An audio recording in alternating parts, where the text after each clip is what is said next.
Welcome to Around the Weird. Here's your host, the museum curator of the strange and unusual, Mr. Nothing. Thank you, mysterious voice, and welcome back to Around the Weird, a booktube channel where I talk about all the unusual and out of the ordinary literature that I found in my travels. Today it is Short Story Tuesday, and we are still in the month of October, so I wanted to focus on a spooky short story from an author that I've talked about on this channel before. The short story is all about it's a gothic tale of death and personal forgiveness. I am referring to The Dream by Mary Shelley, which was published in 1832. For those who don't know, and I have a feeling, again, a lot of people who would know who Mary Shelley is, either because of, high school or middle school, or just having sought some of her books out themselves. But for those who don't know, Mary Shelley was an English author who wrote Frankenstein, of course, as everyone well knows. But she also wrote a number of short stories, including The Invisible Girl, The Mortal Immortal, and the one I'm talking about here today, among many others that I do intend to talk about eventually. She's largely known as one of the first people to really start talking about gothic stories, focusing on death or like God and like man, or all kinds of creepy, unsettling, grave robbing sort of things. Yeah, and as I mentioned before, I have read some of her work, including Frankenstein, but as well as The Mortal Immortal, which is probably one of the best short stories that I've read on this channel, and The Invisible Girl, which was also pretty good. Go check out my videos on that to learn a little bit more about her. I feel like I don't really need to say much else about Mary Shelley at this time. So without further ado, let's talk about The Dream. I will do a summary, a little bit of analysis, and we will move on from there. So The Dream focuses on a British noble woman in the time of Henry IV's France, during a time of civil war. Lady Constance lived with her father and her two brothers, but because of the Civil War, they went off to war, and they ended up dying in the process. And so now Lady Constance is in the castle on this land all by herself, and while she is grieving, Henry IV wants her to get married to some regal man in an effort to consolidate his power, and also provide one of his people with some land titles or something like that. But Lady Constance doesn't want to do anything. She hasn't forgiven herself for the death of her loved ones, and she's content to set about going into a convent, which Henry IV doesn't like. But eventually he's like, okay, what I'm going to do is I'll try to sell you on getting married to this guy one final time. And if you say no, I will let you go into the convent, because that is God's will. Before Henry makes an appearance, Lady Constance is outside, and she receives a visit from a knight named Gaspar. Lady Constance is upset by his appearance.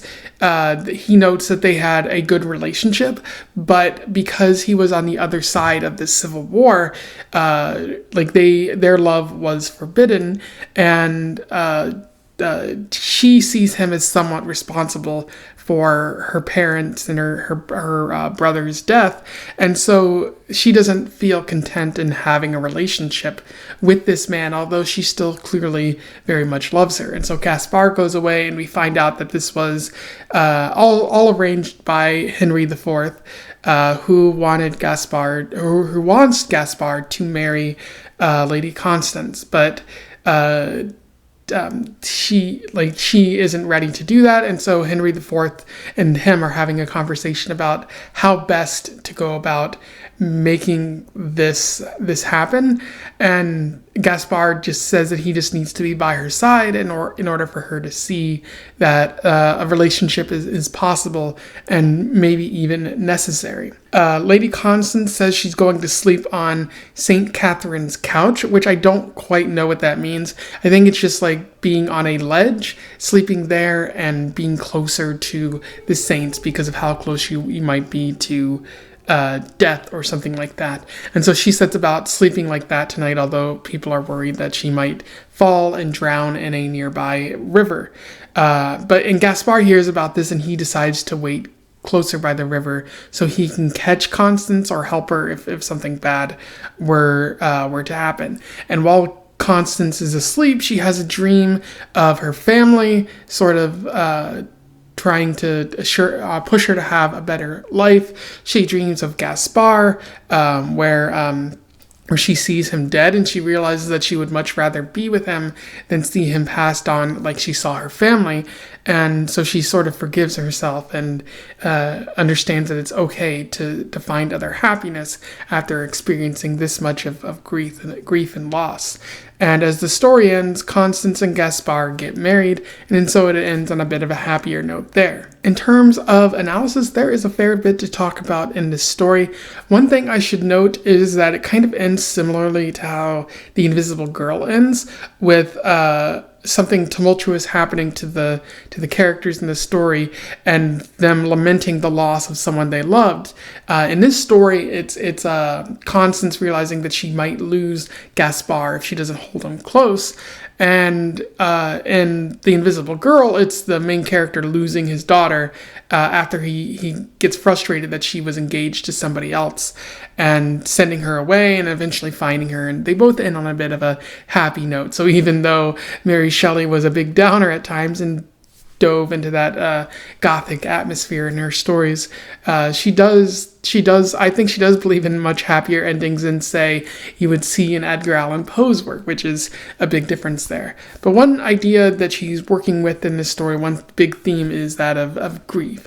Constance's mind in this story is clouded by the death of her family. It's all she can apparently think about.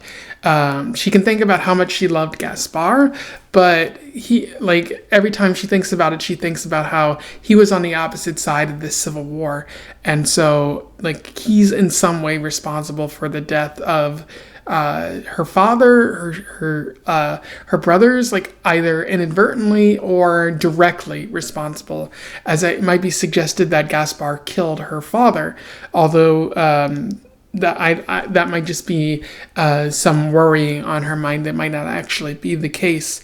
As you would expect, her mind is clouded. This is not an abnormality. A lot of people feel this way when the people they loved who are really close to them die, and when they die all at once. It's okay to feel that grief. But I think the characters in the story are upset that she doesn't allow herself to feel afterwards. She's stuck in this permanent state of sadness. She spends her days alone. She's not doing too well. She seems permanently absorbed in this grief and doesn't really want anything else for herself. She'd much rather end up in a convent. There's an interesting quote that I would like to read to you from this. Yet it was too keen, too bitter, too burning to be a favored guest. In fact, Constance, young, ardent, and vivacious, battled with it, struggled and longed to cast it off. But all that was joyful in itself, or fair in outward show, only served to renew it, and she could best support the burden of her sorrow with patience. When yielding to it, it oppressed but did not torture her. Which is an interesting quote because it kind of gets at how for Constance, her grief and her sorrow, kind of a war within herself that she's battling. And she finds that it's much easier just to abide by the sorrow, let it be there, because if she tries to fight it, it's just going to torture her, which is very sad. But it's also a very familiar feeling that I've experienced before. That when you have that great sadness, if you sit in it, that's one thing. But if you try to fight it, it's going to hurt even more. It's better, maybe sometimes it's better to face it than to fight it. as she's showing, like, grief is a hindrance to joy. As other characters have noted, like, you could feel a little bit more joy. You're allowed to be happy, even though you've experienced this great sadness. You don't have to be this way forever. However, it also seems like they're saying that this grief is wrong. Like, it's not okay to feel this way. Like, they're in a hurry to get her to recover. Although it takes everyone their own amount of time to get over their sadness.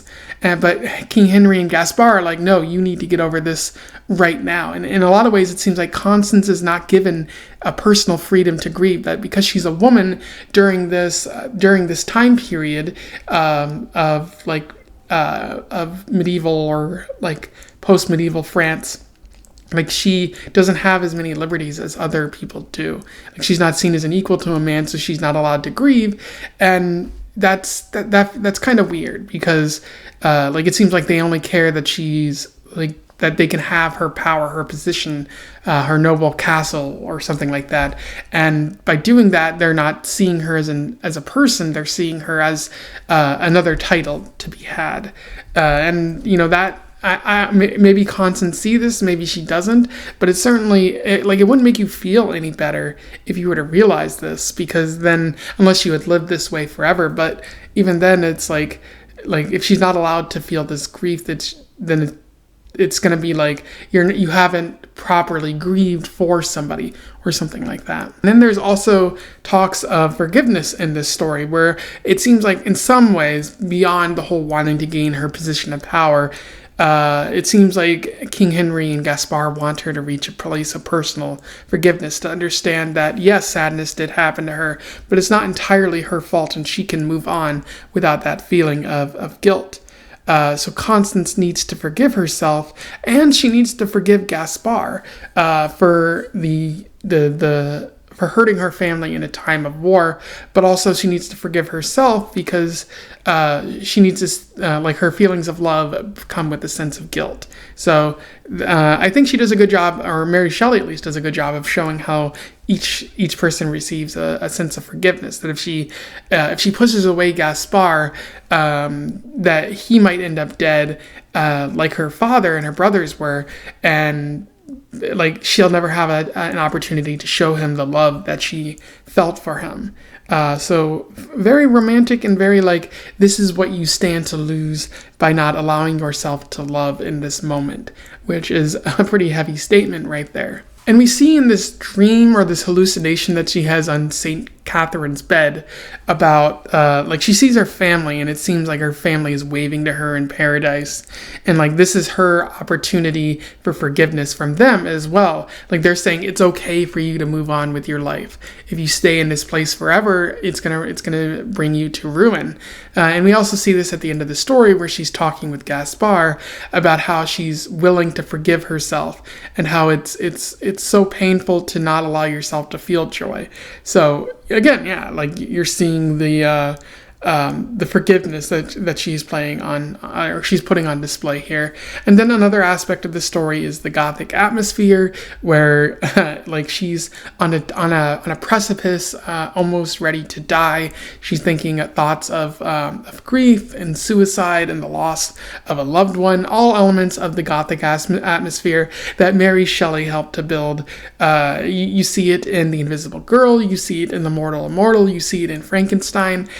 Every time that we talk about a Mary Shelley story, it seems I have to bring this up, but like, you'll get no better example of a Gothic atmosphere than reading a Mary Shelley story. Like, there's a reason we have well-regarded Mary Shelley at this point, and I know I keep just, every time I read one, I just end up talking about that element, but it's worth talking about, so I feel like that's important to talk about here. Anyway, those are my thoughts on The Dream by Mary Shelley, a really good short story, one that I feel it would benefit everyone to read, so I'll put a link to it in the description. I'm gonna recommend it, of course, especially during this spooky time. Although the story wasn't 100% spooky, it did focus on Gothic elements that, you know, you typically see during Halloween and not every short story needs to have, or not every spooky story needs to have a ghost. Sometimes the spooky things are the things that lie within ourselves. Ooh, something to think about there. If you read about this before, or you simply want to comment on something I said here, comment below. Let's have a discussion about this short story. Otherwise, don't forget to like, share, and subscribe so that more people can learn about Mary Shelley and The Dream if they don't know too much about either. And until then, I wish you the best of luck in your weird and sad travels. Farewell.